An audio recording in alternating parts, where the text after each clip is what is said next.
the argument that you're making, right? And this is the incongruity of your argument.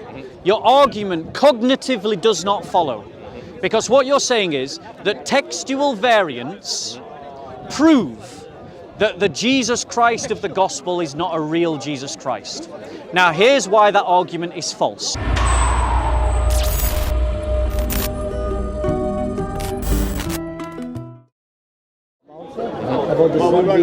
Okay. Yeah, that's a very So here's the thing, right? Listen to this, because the argument goes that the synoptic gospels say multiple women went to the tomb, but the Gospel of John says only one woman went to the tomb, right? Now, this is an argument beloved of Taoists who come to the corner and try to feed arguments into whoever I debate, but it's okay, I'll come and talk to you in a bit. So let's now, and he'll run when I do. But he'll run when I do. When I come to debate him, he'll run. He'll come. So listen carefully. Are you listening? Right? Listen. Now on the first day of the week, Mary Magdalene came early to the tomb while it was still dark, and saw the tomb already taken, and saw the stone already taken away from the tomb. Sounds like one woman, right? Keep reading. So she ran and came to Simon Peter and to the other disciples whom Jesus loved, and said to them, "They have taken away the Lord out of the tomb." Still sounds like one woman, right? But listen to Mary Magdalene's words. "And we," everybody say we, "and we do not know where they have laid him." So the Taoists and the pagan are wrong, the gospel teachers, that Mary Magdalene was in company. But because Mary Magdalene is the focus of the narrative, that's why it talks about her. But by her words, she acknowledges that she was in company, because she doesn't say, "And I don't know where they've taken him." She says, "We don't know where they've taken him." Now the "we" can't include the apostles, because they had not gone to the tomb. So it must have included who? The other women accounted for in the synoptic gospels. So there is no contradiction. What about was it Matthew? Did they mention the angel putting the Roman guards to sleep? Let's have a look. So wait. So your argument is, I just want to come back to our argument, and let's not get caught up on the minutiae. Because your argument is that these discrepancies prove that Jesus Christ wasn't a real person. Because Mark was the original, you agree? No. Mark's not the original.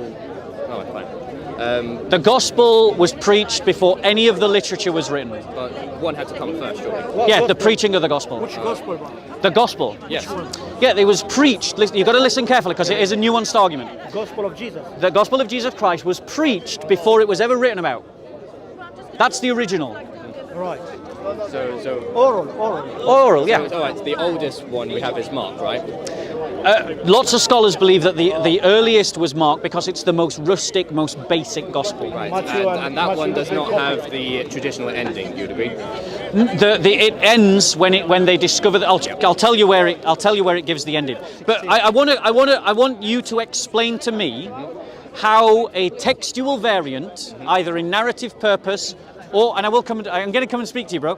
How in narrative purpose, our discrepancy in narrative, or even a textual variant, proves that Jesus Christ wasn't a real person. Link those two things up for me. I'm not denying there could very well be a real guy that Great. could. I'm not denying that. I'm just saying from the evidence, it sounds more like Paul had a vision, wrote the letters.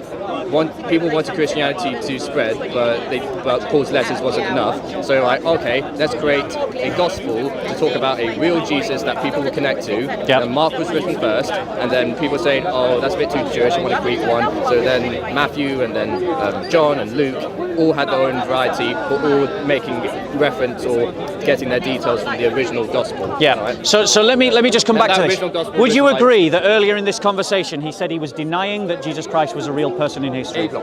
He was. He was. The ones in the Would you Gospel- agree, the ones- JC, the that ones is what he described in said? the Gospels, yes. Would you agree? So now you accept that there was a real person No, called I'm Jesus? saying it's possible that whatever influenced the people who wrote the Gospels is based on a real person, but Jesus Thank you. described, So- Jesus described in so- the Gospels is a myth. But you have no evidence of that. I do have evidence of it. Your evidence- I told you the reference. No, no, hold on 1 second. Your evidence, the argument that you're making, right? And this is the incongruity of your argument.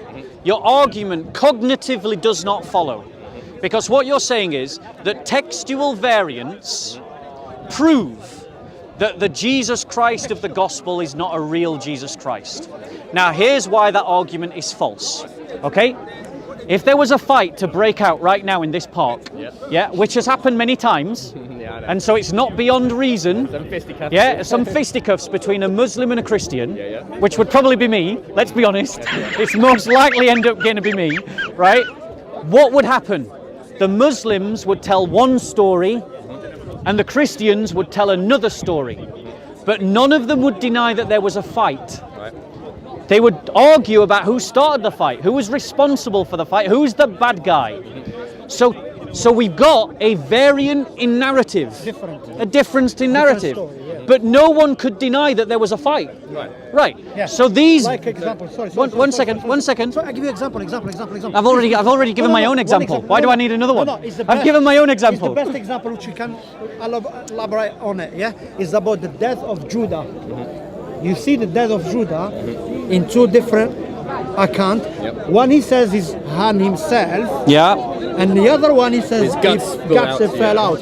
And one he says the money he bought the land, the other one the money what Gave did back to the And family. these Yeah. and these and these two things. They cannot be both right. And these, no, actually, they can be both right. How? So, one, How? in that. But here's what I'm going to do. I'm going to show you why your argument doesn't work. I'm going to show you why your argument doesn't work, because even if we take this prima facie contradiction, so it's a face value How did he contradiction. Let me come to this, right?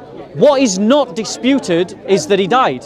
What is Yes. not disputed is that he betrayed Jesus. Yes. Thank you. And that's the point. How did he die? One How do you know second. he betrayed him? No, I'm Maybe he was working for Jesus the whole time. what I'm saying to you, is that your argument doesn't. read the book of, Oh, are we going to start shouting read now? the book of Are we Judas. going to start shouting? Are we going to start shouting? We got to listen to one another. Right. So, because the moment you stop listening to me, I'll just start talking to everyone else, and I stop talking to you. Yeah. Okay. So The question how he died. I will give an answer, but you got to listen, bro. Question how he died. I'm dealing with his argument, not yours. I'm going to come with you to an argument in a second. So, here's the thing, right? If there was a dispute about the narrative, and the narrative contradicts, like the example of the Muslim and the Christian and the fight, and or the example of Judah and how he dies, right? The thing is that the essential narrative, the kernel of truth, is there, isn't it? Yeah. Right? The thing is, when two narratives contradict, the only bit that they contradict on is the specific, discrete and particular piece of information that they contradict upon. That does not invalidate the entire story or the entire historical So- event. so Do you get me? Yes. So you. So deal with the argument. All right. So there could be possibly a historical Jesus who is at least a doomsday prophet who got crucified, right? Great. So we've advanced. So now we've gone from Jesus was a pagan myth to Jesus was possibly a real person in history to Jesus was a messianic. I'm saying what Paul written Yeah. down does not reference a Jesus that historically existed. No, it does. I showed no, it to you. No, I told you my alternative hypothesis, but you're not. Not to 1 Corinthians, you didn't. The last pagan emperor was Julian the Apostate. Yeah. And even he didn't doubt that Jesus actually existed. Yeah, because he so, said as he died, so did "Thou hast other conquered Roman Galilee." historians. Because Okay. they got nothing left to. They didn't have anything apart from. You don't what was already you written don't down. believe the testimony of the New Testament. So you don't believe in Matthew, even though it's a historical witness. You don't believe in the historical witness of Matthew is Mark. not historical. You don't believe in the Thank you historical. to say that We these don't are real believe. historical witnesses. Yeah, they're historical witnesses. Yeah, How is it absolutely. historical? It's an account. Like, Matthew. let me ask you this question, right? Think of something that were profoundly happened in your life years ago, right? Years ago, because it's a question about memory, isn't it? It's like, what do you remember? Okay? We know that the Gospels were written much later, but much later within the lifetime, so they still count as eyewitnesses. They still count. If I give an account of my parents' divorce, I tell you, as a child, right, one of the most painful days of my life was when my parents told me that they were divorcing. I was a child. I remember it like that. I remember the weather. I remember the sound of my backpack rattling on my bag as I was sent home by the teachers. I remember my dad driving up to me in a blue car as I was on my way home, because he was also coming home, and told me to get in the car, and he drove me the rest of the way. I remember the colour of the fence. I remember the plants down the side of the garden. I remember sitting in the kitchen and remembering what it was like to sit on a cold plastic seat. I remember my parents, where they were stood in the kitchen. I remember my father telling me, right? Do you know why I remember? Because when you experience something traumatic, it gives you a memory engram. Okay. Right? And the more profound the event, the deeper the memory goes. So, when the Christians, when the apostles, the followers of Jesus, saw their Lord crucified and saw him rise from the dead, would you not agree that would have been such an astounding event that it would have left them with a memory? Memory. Right, now, one second. No, brother. I will come to debate Islam with you in a second. I will come and debate Islam with you in a second. I'm going to come and debate Islam with you in a second, and he'll run. But stop trying to force yourself into our conversation. The point that I'm trying to make to you, bro, focus on me, is that these kinds of events, they left that impression in their mind. So we're talking about a real event. And the thing that animated the first Christians wasn't the fact that Jesus was crucified. There were lots of messiahs before Jesus that were killed. There were lots of messiahs after Jesus was killed. In that sense, he wasn't unique. But something animated them to go out and to preach the gospel. Remember, Paul was a convert. He wasn't the founder. He says in his own letters he's a convert. Yeah? And what did he say he preached? He preached the same as the first apostles, Cephas. That's what we read in 1 Corinthians. Those were Paul's own words. So it was the resurrection that animated them. But again, Paul could have his moment when he saw Jesus could easily be described as how you say it, if he's like full of guilt of killing the Christians and he's fast. Psychologically, it could be described in those material terms rather than just saying, "Oh, this is absolute, truth that Jesus is real." And Paul converted because of his own mystical experience. Right. Just as our Lord is still at work today. I am speaking. I have spoken with multiple people who have seen our Lord. Right. They've had a vision of our Lord, like Paul, and it's changed their life, like Paul. My God is active in history. Your God, your Sky Father, it's always here. It doesn't do anything. It does do. The Son gives us nourishment. Right, now we've identified his false God. It's not a false God. Your God was created.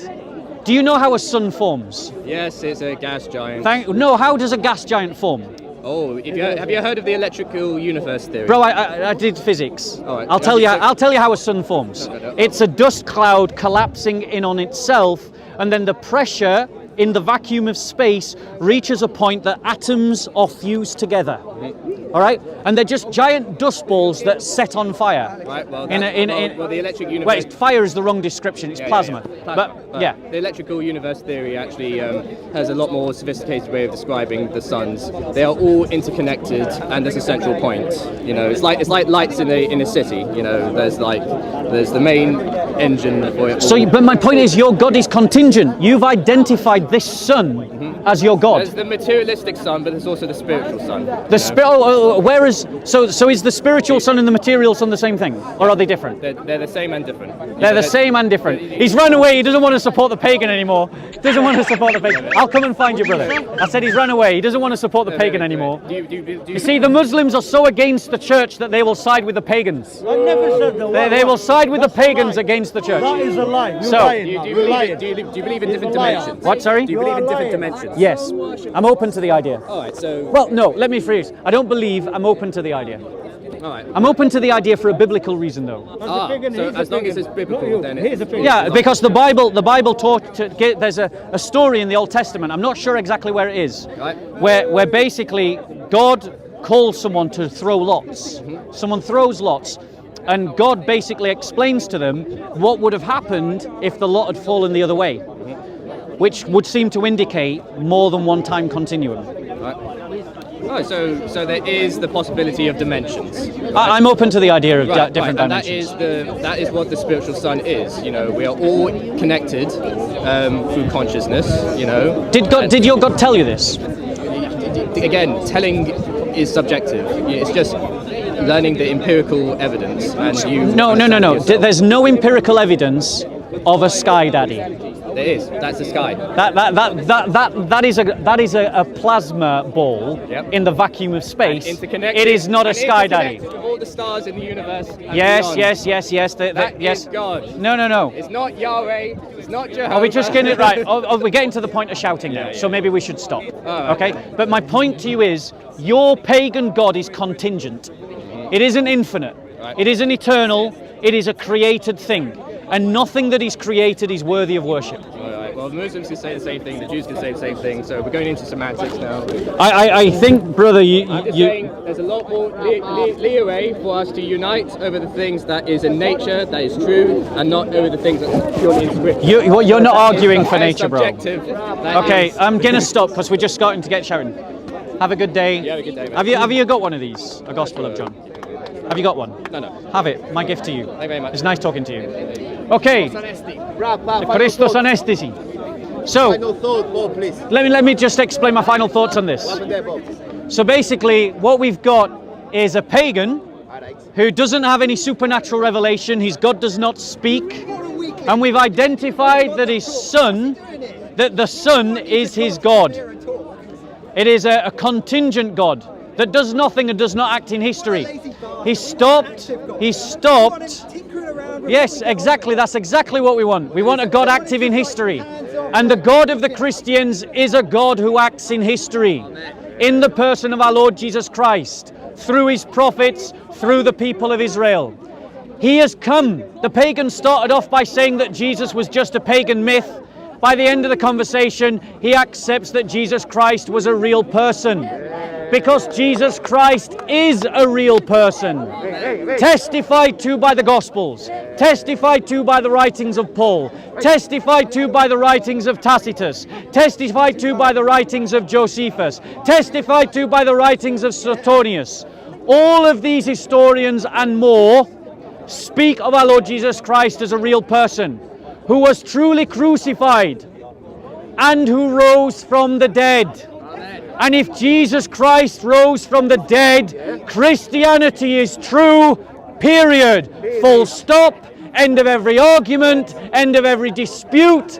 That is what you have to wrestle with. Christ is risen. Christ is risen. He is risen. I think he had a question. Did you have a question? I don't want to get confronted on camera. This guy's too powerful. I like my water.